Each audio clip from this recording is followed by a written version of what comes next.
With franchises like Resident Evil and Silent Hill still kicking, alongside hundreds of quality indie developers pushing out some very interesting projects, one can say that old school survival horror games are still alive and well. Signalis tries to mix the world of the aforementioned classics with 90s futurism, even retro graphics, and some cyberpunk anime inspirations. And it even launches on Game Pass. Is this enough for it to succeed? Find out in the XboxEra review.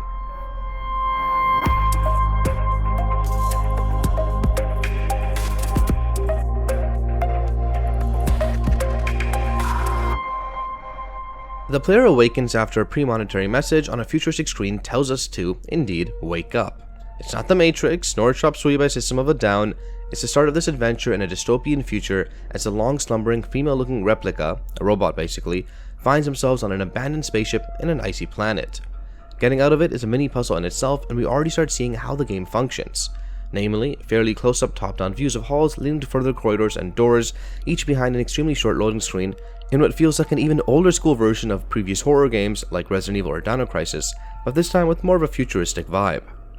Our protagonist Aarsal can interact with doors, find keys, touch panels, grab items and so on, with a handy map, inventory, and diary keeping track of every place they visit, every item they find, and every audio log or text they encounter.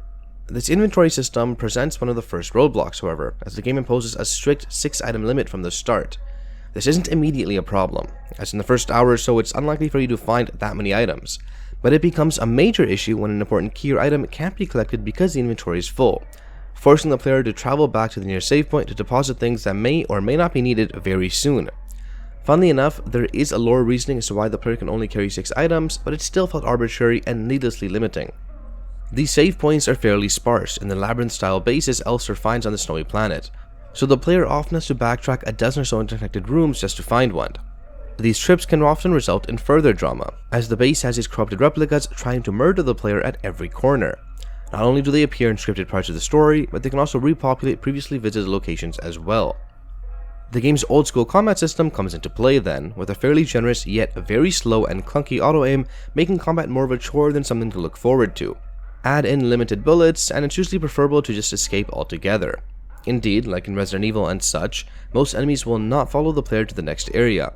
With even manual reloads of bullets, though this can be turned off in the options, and the necessity to constantly cure oneself, trust me, avoiding combat when possible is just a much better option.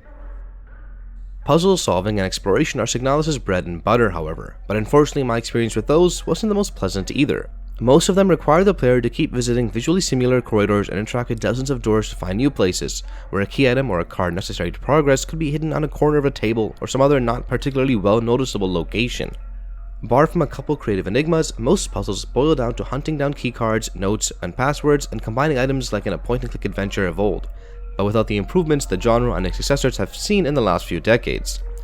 Luckily, the map does keep track of every place's name, the status of every single door, and even points out locks, boxes, and such that have yet to be opened, which allows the player to more easily find them again. If you got this far into the review, you may think Signalis is a bit of a disaster, with a pretty clunky combat system and repetitive puzzles that almost delve into pixel hunting, but that isn't fully the case.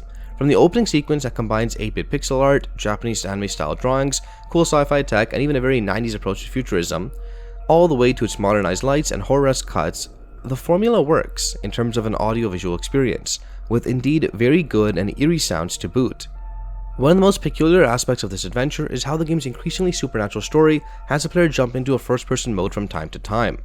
While it's usually just barely more elaborate than a point-and-click interaction, with players being able to move the camera slightly to the left or right in search for items and clues, there's also a handful of occasions where the player gains 360 degrees freedom in a fully 3D environment that still maintains that old pixelated look. No intention of spoiling how and why this happens, but it's certainly one of the more inventive elements of an otherwise fairly straightforward gameplay loop. In the end, Signalis is a rather fascinating adventure with gorgeous retro visuals and excellent audio clothing, with an exciting story and a world filled with lore that's absolutely worth exploring. It's therefore also a huge shame that it's let down by repetitive and annoying puzzles, a painfully limited inventory system, and an unimpressive combat model. Fans of old school horror games and space sci-fi should still find Signalis an interesting experience, and those subscribed to Game Pass can try it day one on the service.